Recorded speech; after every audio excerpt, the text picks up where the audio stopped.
All right, welcome back to another developer session. Last time we left off, we had changed around our save system so that we had a proper index file that stored the metadata about each of our saves, and in turn prevented us from loading the entire save file list every time we were actually just looking for information about which save to load. So as our save file gets loader, as our save file gets larger, we'll see a more pronounced performance improvement based on that. But there were a few things we needed to add. First off, I'd wanted to do a screenshot capture of either what the player's looking at for when they save, or I want to have a screenshot for each save point to kind of remind the player what they were looking at. And I'm not sure whether that's going to be a predefined image or if that's just going to be a screenshot when the player opens the save screen. But for now, we're going to operate off the in-game screenshot, and I'll decide if I want to do something a little more. I'm not sure what the word I'm looking for is, but just something a little more predetermined. So. And also we need to do a little code cleanup because there was a bunch of stuff that was still named things like save file where it should have been the save metadata. And there's spots where instead of calling it, where I use the phrase save index, and other spots where I use save metadata. So I really do need to choose a common verbiage for that. But let's go ahead and take care of the screenshot thing first. And then we can worry about cleaning up the code a bit. So when we open our save, our save game controller owns the screen, and we have our on enable, but we also have our interactable, right? Yeah, these are just our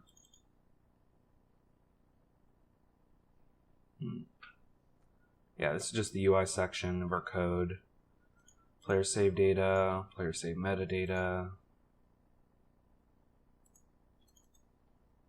Yeah.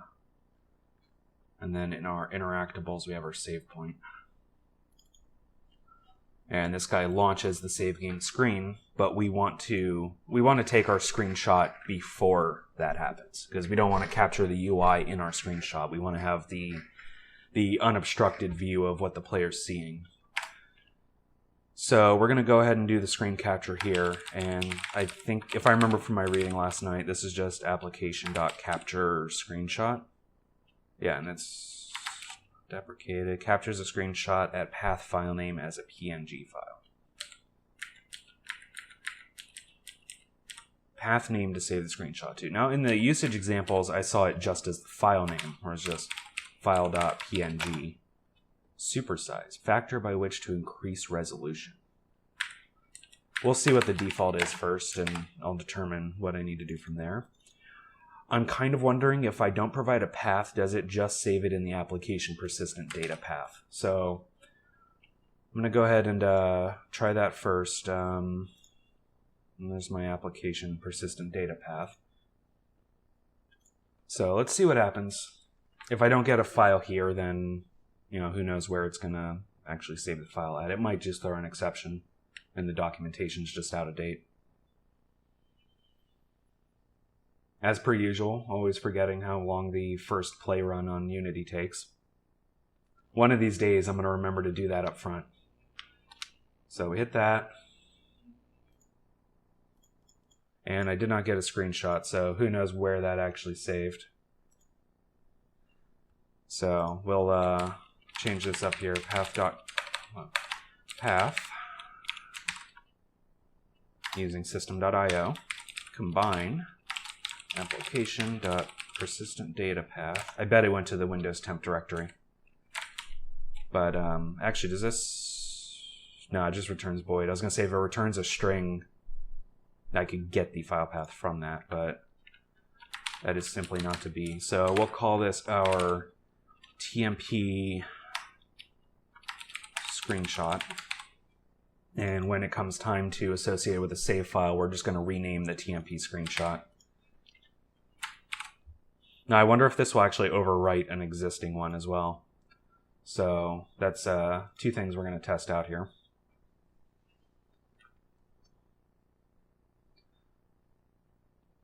So we'll go ahead and do this. Yeah, so there's our temp screenshot, and our screenshot looks all right. Oh, it has the UI though.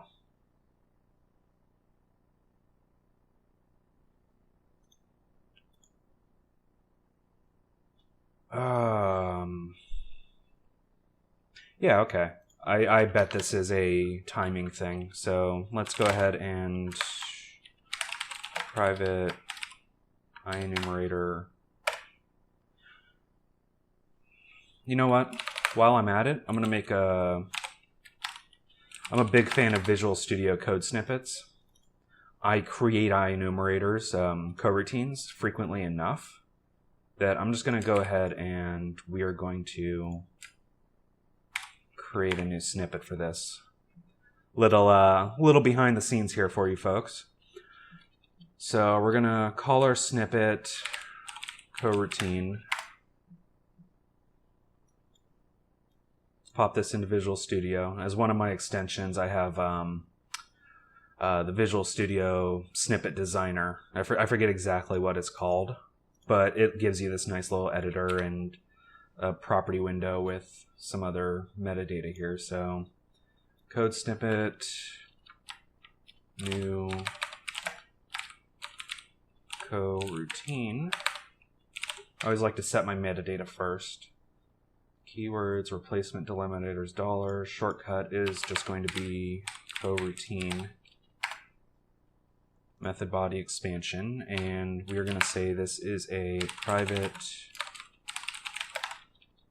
IEnumerator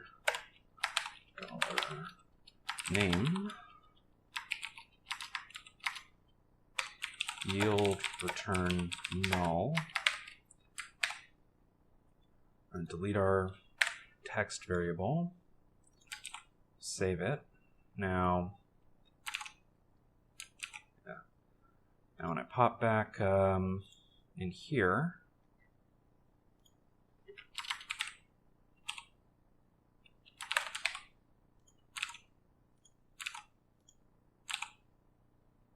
oh, whoops, my environment variable's pointing to the wrong directory. It's pointing to the 2013 Visual Studio. There we go.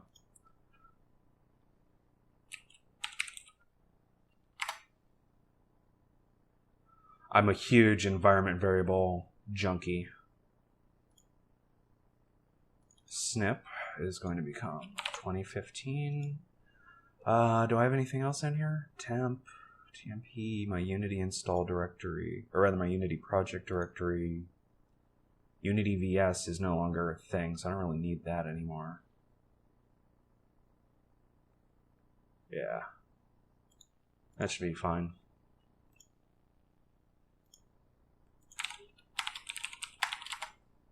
Yeah, that took me to 2015 snippet directory. All right, so we got our coroutine snippet. And there we go, and it wants our name to be entered.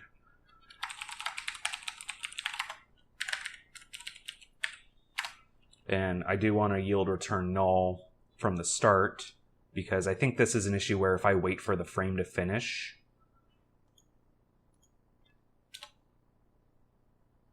or rather, I'm going to yield return after I save the screenshot, because I think this is taking more than one frame to save the screenshot, and because my next call is to launch the screen, it's just freaking out. Now, actually, I don't even need a coroutine because I just realized I'm already in one. So that was a yeah, I needed the code snippet anyway, so that's fine. But I'm just gonna yield return null here and wait for that to finish. Hopefully, wait for that to finish.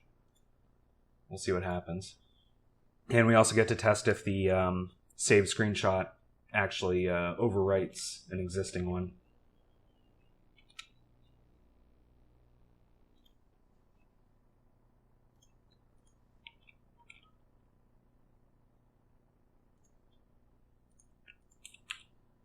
10:26 is our current time, so it is an overwrite. And yes, that was exactly the issue, is it just needed to wait. So that's good. So temp screenshot. I guess because I'm saving my... I'm targeting a 16 by 9 aspect ratio, and that's what my screenshot is presumably coming out as.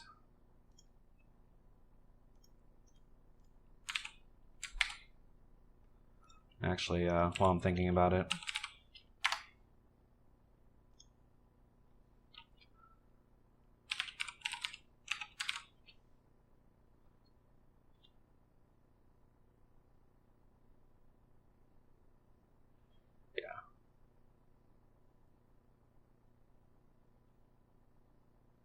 Yeah, we'll do that.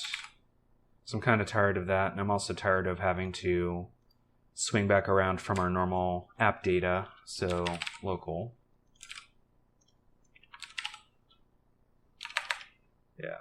Yeah, local low is almost always the one I go to, so that's fine. Now, what was I saying? That's right, based on the resolution here, which 1102 by 620.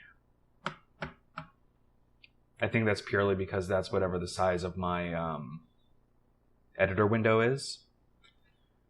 When it comes to the actual game, that's going to be like a 1920 by 1080 default. And I don't know how much... well, I suppose I'm going to offer the standard set of visual settings and audio settings and all that stuff in the game, but aspect size of the screenshot, I'm just thinking when I go to actually display it, if I have an explicit size of the control, it's going to... it might skew the image in such a way where it distorts. But then again, with the image control, you have a maintain aspect ratio. You just end up with actual UI control sizes based on the aspect ratio at which the player is playing, which, granted, for a flexible UI, it already is based on that, but it's even further based on the visual, the actual aspect ratio of the game. So I'm going to go with that for now. If that becomes an issue, we'll figure that out, and maybe that's what... Actually, let's Google search. Yeah, listen to some Viking metal right now. It's always good. Application that's capture screenshot. Google knows that I'm always looking up Unity API stuff, so that's usually where it first takes me. Supersize equals 0. Factor by which to increase the resolution. When the supersize parameter is larger than 1, a larger resolution screenshot will be produced. For example, passing 4 will make the screenshot be 4 by 4 larger than it normally would. This is useful to produce screenshots for printing. But even still, that's dependent on your game resolution as well. So if I have a 1080 and I multiply it by 4, wouldn't I be creating a 4K screenshot? Like, that's freaking... I mean, I guess that's cool and all, but what if I have someone using it at squirrely resolution? You know, it's like, I don't know. I don't know, but I'm not going to worry about it right now because that's a problem for future Chris. Present Chris just wants to save a screenshot and put it on the screen. So when it comes time down here, we're going to go to our Save Index Manager. Our metadata needs to know about the screenshot. Now, I can gather that from the index. I don't need to know about just like I don't need to know about the save file name that's associated with the metadata, I also will not need to know about the screenshot metadata, or the screenshot that's associated, because it'll be save screenshot X, where X is the index. So save file manager. We're going to save the file. We do this on save new game, and we do this on overwrite. So save index manager on add or replace metadata, save this, save metadata. And we are going to also I'm okay with doing this in the save game controller. I'm going to split my view here for a second. I love being able to do this. But we're going to private void rename screenshot. And we're going to if file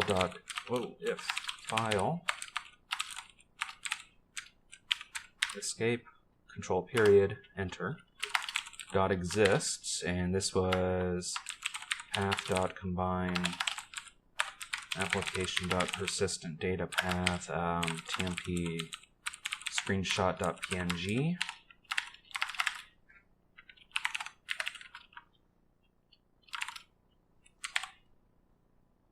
Is that right? Save point tmp screenshot.png, tmp screenshot.png. True story. Then we are going to file dot. That's right, there's no file dot rename, it's a file dot move.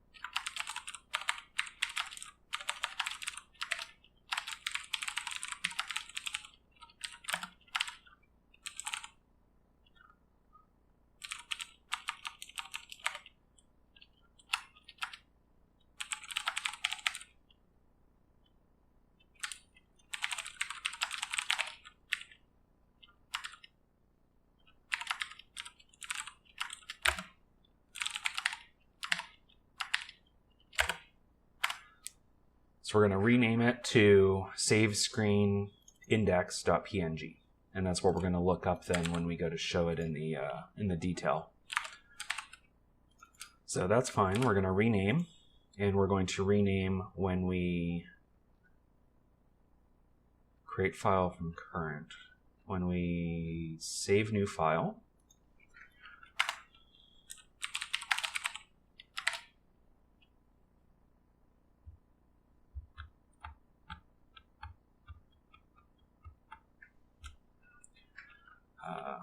sm.index, and when we overwrite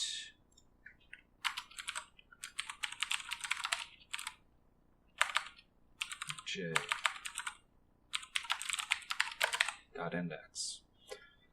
All right. So let's go ahead and run through that real quick.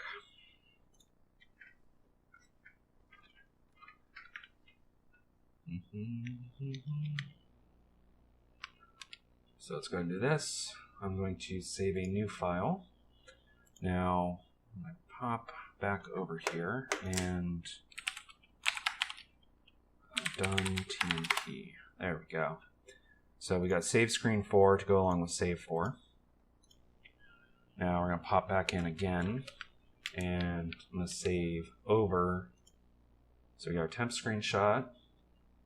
Save over that, and that became save screen 2. All right. Now, next is going to be that we need to show the screenshot on the detail. So let's look here.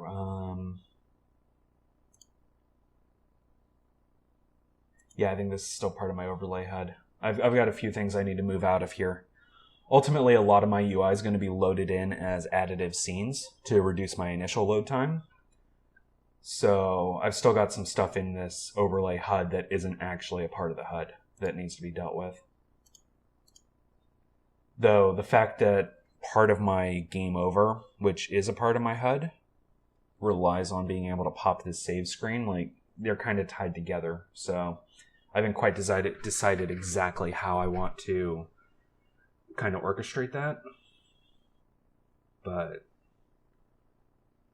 I think making the load screen thing part of my player menu, because I want to be able to access reloading the game at any point in time, is going to be where I end up with it.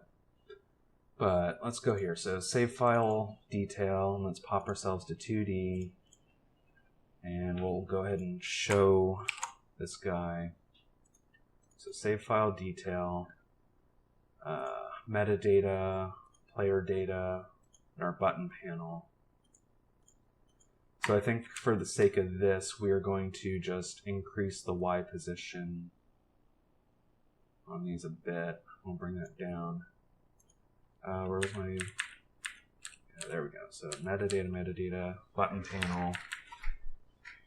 And then at the top here, we're going to do a image. Bring you up, anchored to the top. Height is 100.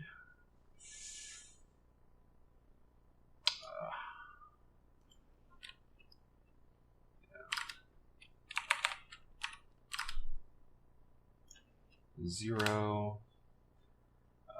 Preserve aspect, true story. And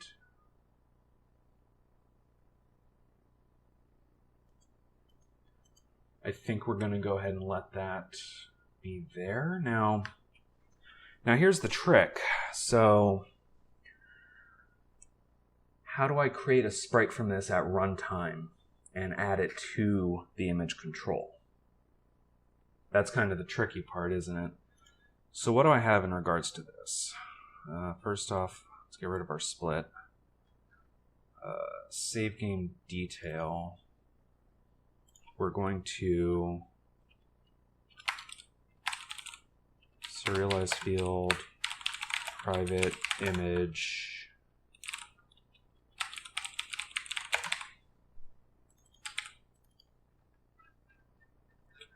Now,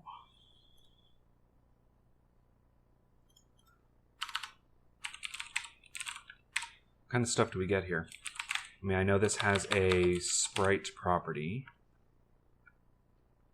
and the override sprite. Set an override sprite to be used for rendering. What does that mean?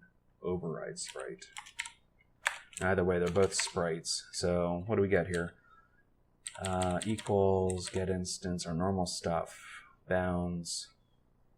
Pivot texture is a texture 2D instance. Get the reference to the used texture. If packed, this will point to the atlas. If not, yeah. Texture offset, UV vertices. So I could give this a texture 2D. The problem is, though, I mean, can I access the can I get a texture out of the application persistent data path with just a, yeah, so texture 2D dot any static classes, create external texture.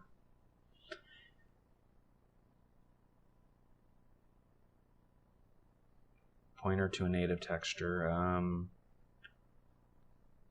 Instantiate.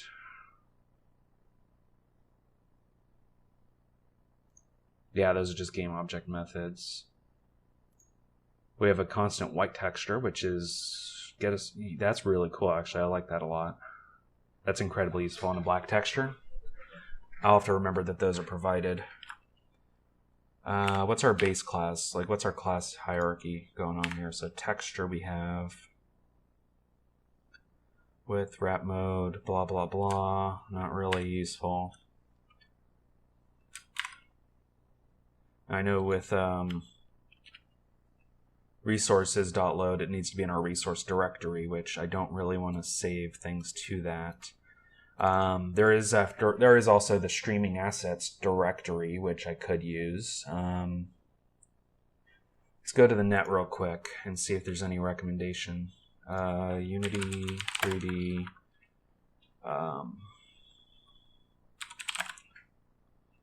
Load texture from file. If I can spell file correctly. Yeah, okay. So let's just grab a couple of these and we'll little inner workings on the research phase. My game, blah blah blah. Docs.unity, load image into dub load image to texture. So they're using the streaming assets folder. Texture2d.load image. Texture2d. I did. Yeah, there's no. Is that old?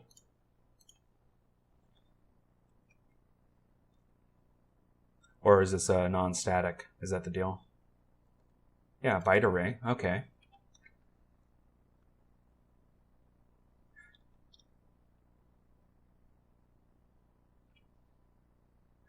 Oh, that's right. There's this thing.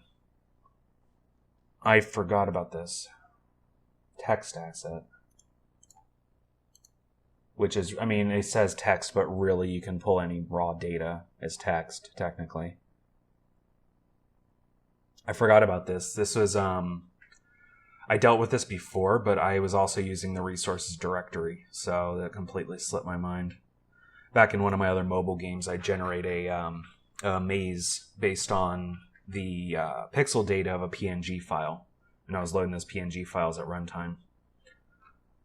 So yes, text asset is our image, and I can I think I can create that from just a byte array, which I can do a file.load.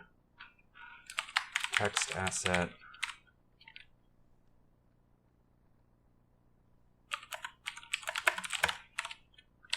No, I can't.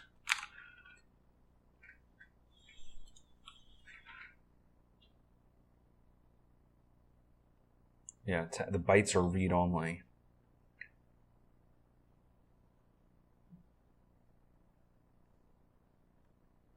Okay, so that's not as useful as I thought it was, because you still have to bind it in the editor.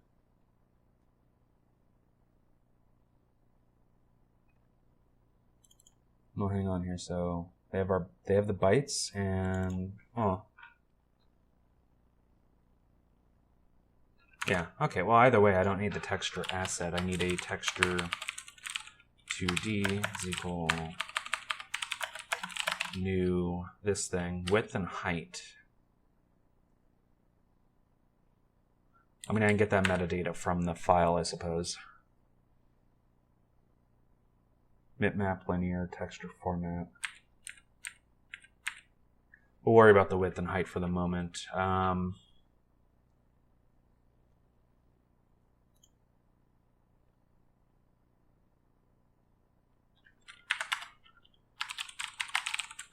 Yeah, so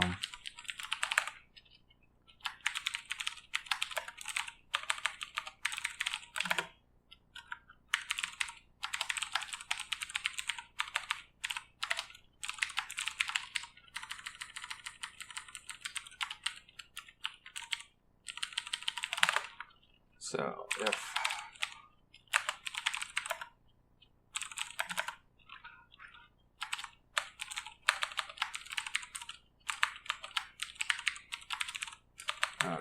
path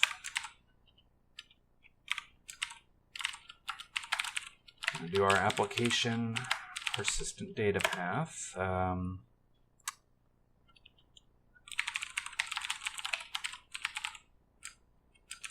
What I call it?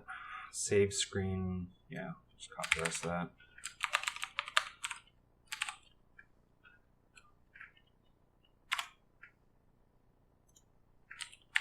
One less in parentheses. If file exists, then I'm going to do a file dot read all bytes.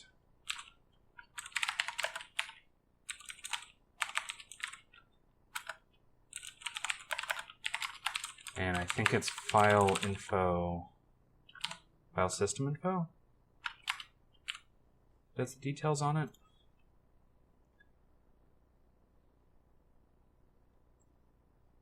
No. Well.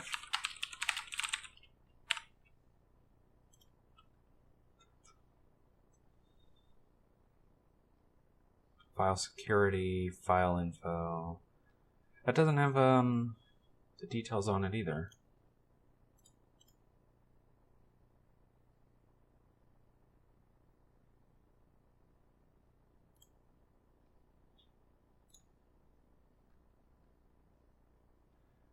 New texture D. Oh, wait a minute.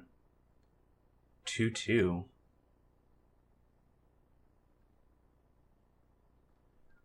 I wonder if the resolution gets overwritten when I do the load image. Let's go and just go with that. I think that's going to be the deal. Load image is going to... Yeah, hang on a second. So returns true. Loads PNG image, byte array, and textures. Function replaces texture contents with new image data. After load image, texture size and format might change. JPEG files are loaded in RGB24. PNG are loaded in ARGB32 format. Good. Blah, blah, blah.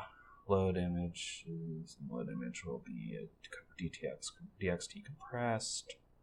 Cool. Okay, so it adapts itself to the size of the actual file. So I don't really need to worry too much about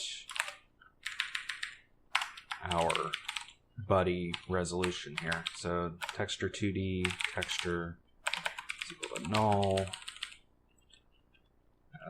If bytes not equal to null and bytes.length is greater than 0, texture.load image mark non-readable.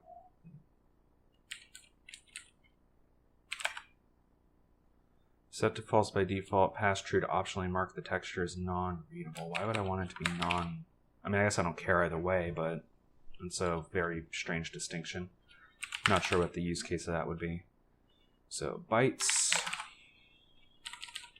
and we will return texture.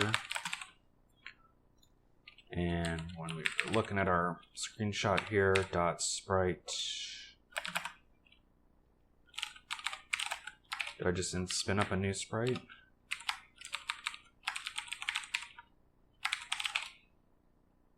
I mean, I could, I guess.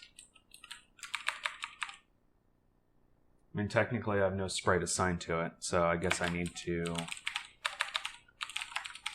create a new sprite from this. Do I then, is sprite, do I need to destroy this also? Object, that. I mean, it's not a, technically it's an object. I guess we'll find out what it ends up being in the hierarchy, whether or not I need to destroy it or if it's going to take care of itself.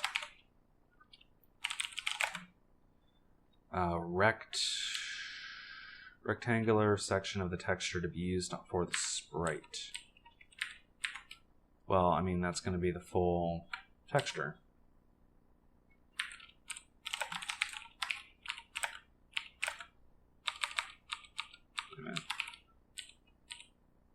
Position and size, 0, 0, texture.width, texture.height, and pivot. We'll see. Maybe, maybe not, who knows.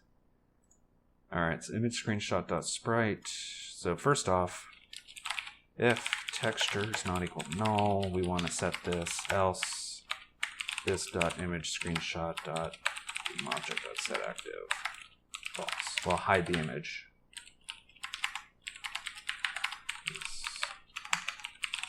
Reverse proof our screenshot. Now, clear.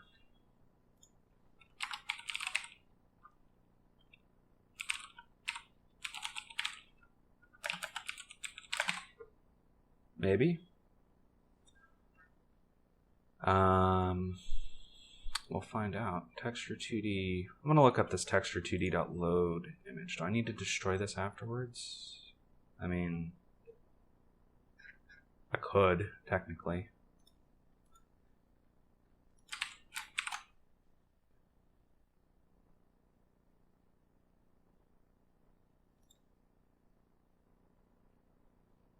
I'm going to assume that'll get destroyed on its own and garbage collected for the moment. So let's see here. So we're loading the screenshot by the index. We're passing in this. That's there. Let's see what happens.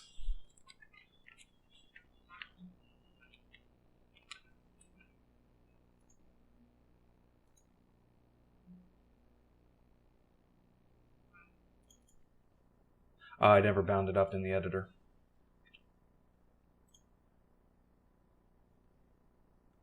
Save game detail. I always forget that part. And this time I didn't... I really need to go back over this because I'm doing so much on the enable and disable.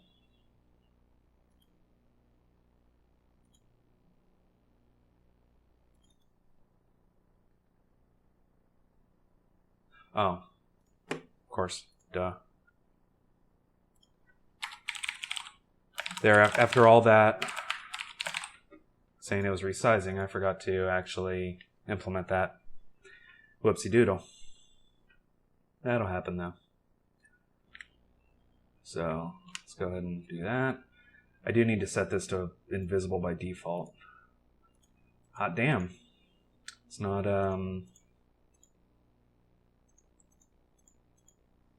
yeah, okay. Very cool. So let's go ahead and we'll make this a bit bigger. Yeah, our ends there-ish.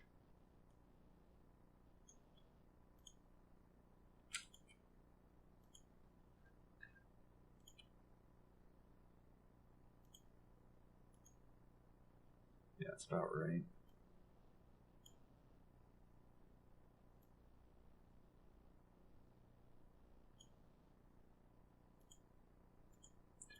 God, not having any visible background on this is killing me. I need a... There we go. I need some placeholders here. There we go. All right. Now, size to that, size to that. That distance looks fine. All right. Let's kill those, kill that, kill this. Now, there was another thing I was going to do. What was it?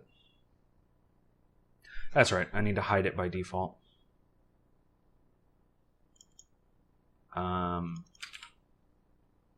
Yeah.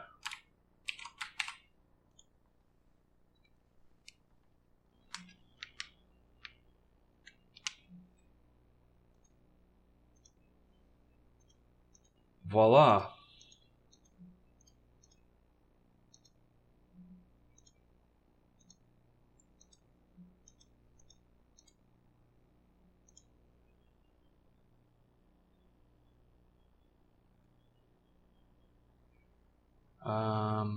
Stats.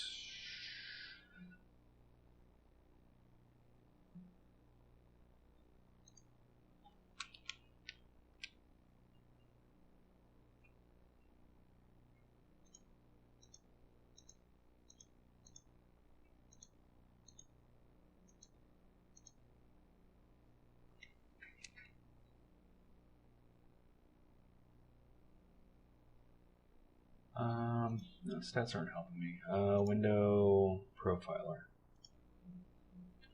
There we are.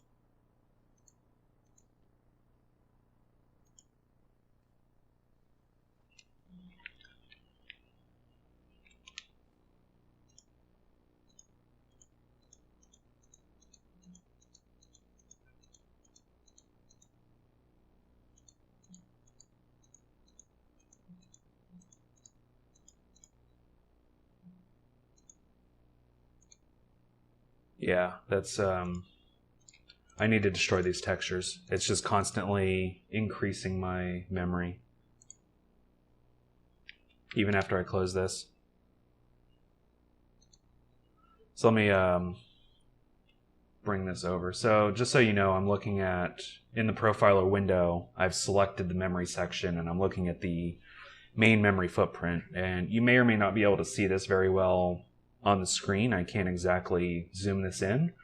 But this first line here that shows the amount of texture memory that's been loaded, every time I click on this, on each one of these that has a loaded image, it's increasing. And it's never releasing anything, even when I close the screen. So eventually you just get like jacked up on that. So we're going to go ahead and what are we going to do? So sprite.create from this texture.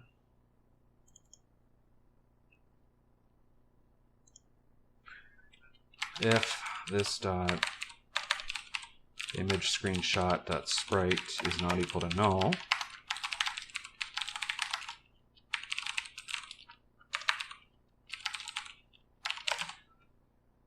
maybe that will work. Now there was another thing, clear, blah, blah, blah.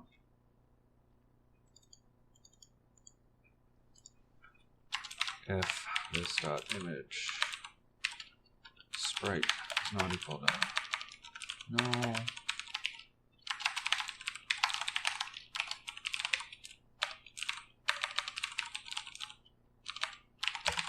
we'll do that.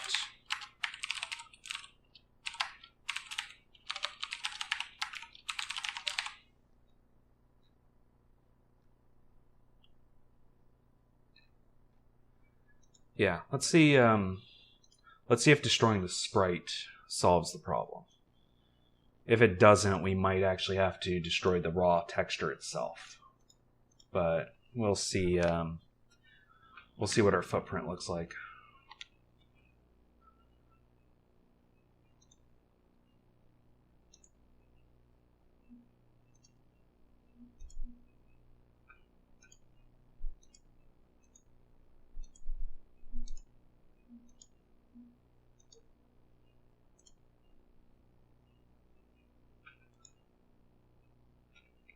Yeah, see, that didn't really do anything. Now, what's texture got?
Let's see if that does anything.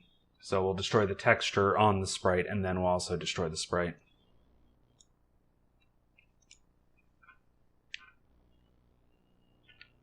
So pop on over here to save point.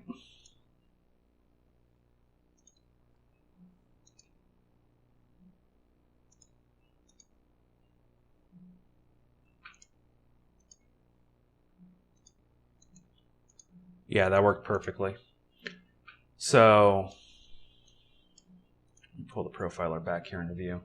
So what we're seeing then is we're seeing no further increase in memory usage beyond the first allocation of the texture. And that's because the size of the textures are very close to one another, that they're allocating, but they're also not taking up any more memory.